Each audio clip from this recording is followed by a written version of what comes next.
welcome back to another land of firsts as I get to a new place that I've never had before. I didn't have any plans to do this, but last night I was driving in Columbus, Ohio on the Olentangy River Road and I saw a Bob Evans. Never had Bob Evans other than seeing it in those mashed potatoes in a little section. So it's kind of like a Denny's. I had no idea. But anyway, I got up early in the morning so I can make sure I get enough time to get enough stuff in. And I'm at Bob Evans and I got some stuff off the menu and we're going to try it. I have to say this again just for the sake. The people in restaurants and just in general in Ohio are really nice compared to New Jersey. And it's kind of refreshing. I haven't been doing anything. But order my food. I got a coffee. Haven't tried it yet. This is black coffee, but I'm not rating the coffee. I just want to.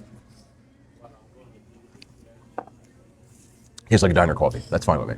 But yeah, let's wait for our food and see what it's hitting on. Okay, just a couple of things before I start eating. If you hear like children in the background, this restaurant got packed like really quick, and there's like some little kids and stuff. Just so you know. Again, not that I care. I don't own a restaurant, but I know people always ask questions. They be like, "Oh, who's that?" Ain't got nothing to do with me. So just so you know.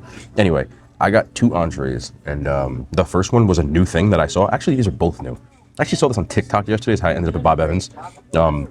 This is called the Wrangler. So we got home fries with 2 biscuits with gravy, 2 eggs. I asked for over easy because that's the way I like them.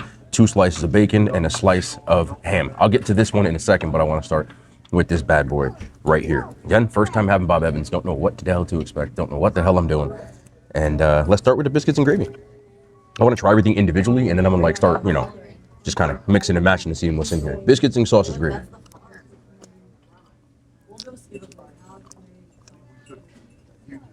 You know, that's not half bad. I used to live out in the Midwest. I've had a pretty good amount of biscuits and gravy. For people who don't know, I went to school in Iowa. That's where I lived there. But there was this restaurant out there called Perkins. There's none in New Jersey. And they used to do a biscuits and gravy. This tastes pretty similar. You can tell by the color on this, it's much darker in hue, that it's not flavorless. I would have chucked a bunch of pepper on here. You got some pepper? I'm at a table with, oh wait, there's pepper right here. I'm tripping. I like to put a little pepper on mine. But to be perfectly honest, the biscuit's flaky, it's buttery, it's not dry, it's covered in gravy. 0 issues there. Let me get a little bit of the egg on here and do one more. Like the little egg yolk. Boom. This isn't bad at all. I'm about to tell you. I don't have crazy expertise in biscuits and gravy, but I think it's pretty good. Let's try the ham.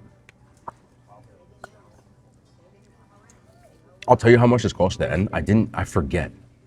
I think it was something like $13.99, if I'm not mistaken. This is ham. I don't really care for ham, but it's not overly salty, so I don't really care. Works as well. Let's do bacon. It's crispy. I hate soggy bacon. Also, not mad. Let me get a little. I really wouldn't be mad at this. Like, I would compare it to a pretty good diner. Not a bad diner, not a decent diner, but a good diner. Let's see the home fries though.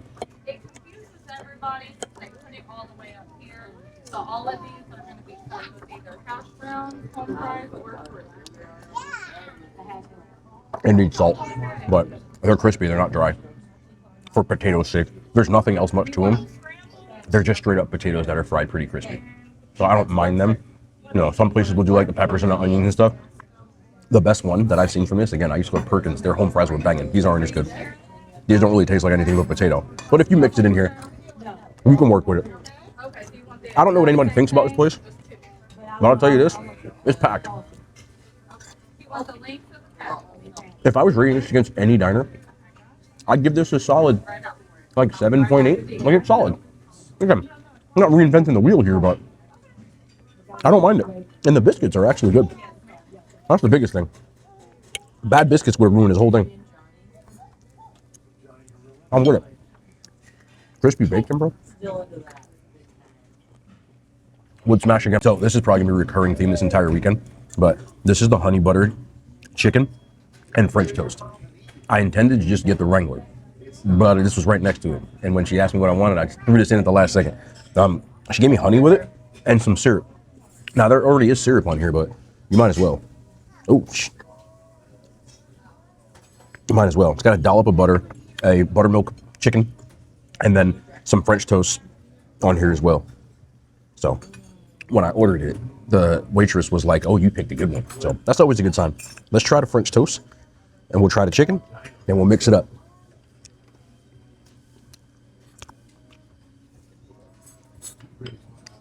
Not bad. Like I'm not looking for gourmet stuff here. When I say gourmet, it's not like any like extra crazy challah bread and all that other stuff. It's just no frills, good French toast.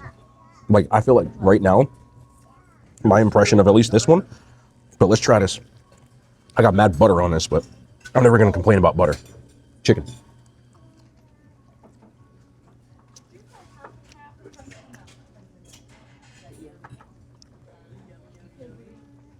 Yeah. I don't really care for the chicken. It's a little tough, and it feels like a frozen breast, so it's like kind of like overly salty with all the butter and stuff, and I feel like it takes away. But I'm gonna try to get it in with the French toast and see if that makes it a little bit better. Maybe I'm gonna chuck some honey on this when I'm done too.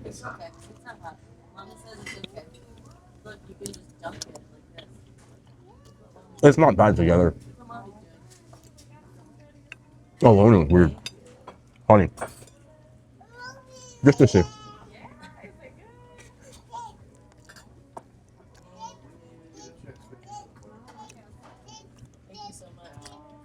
See what we got. With the honey this time.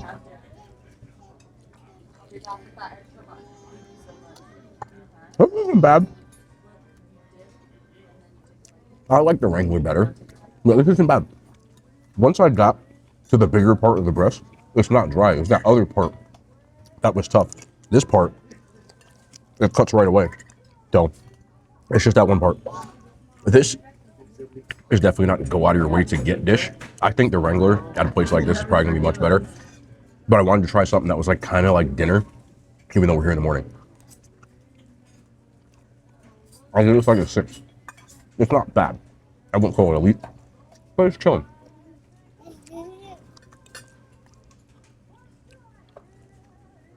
This to me seems like similar to like an IHOP or a Denny's, and on that scale, I think it's pretty good. I'm not gonna lie. So maybe I'll get some pie, but I'll let you know after this. I'm people watching though, because it is hella packed in here. Anyway, I'll be back. I'm trying to pace myself because I do have a lot of locations to hit today, so I just did the 2 entrees, and that's it. But there's so many kids here. It's funny, bro. Like just watching kids. You know what I mean? The Big Wrangler breakfast was $13. The honey butter chicken French toast was $11.99, and the coffee was $3 and change. For me, that's hella cheap, bro. Like hella cheap, because I'm looking at the IHOP prices in Jersey, or like restaurants. Like a diner would have been like $20 per entree, and the IHOP would have been like probably like $16, $17, $18 somewhere in there. So I think for what you pay and what you get, like that's a big ass breakfast for $12. I'm not really mad, you know, and I'm not used to that. I'm getting used to Ohio though. I don't think I could live here, but it's pretty cool. But do I like this place? Yeah, it's cool. Like to me, it's like IHOP. Like it was decent. You know what I'm saying? I wasn't expecting nothing different, but I wanted to try it. I've always wanted to try Bob Evans. So really cool to get out here. More stuff to come from Ohio in the trip. I'm having a blast out here, man. So if y'all keep supporting the travel stuff, we'll do more. I'll tell you that much. It's got to do well though. It costs a lot to get here and all this other stuff. Anyway, I appreciate y'all for watching. We'll be back tomorrow. More content. Hand signs. They made it to YouTube.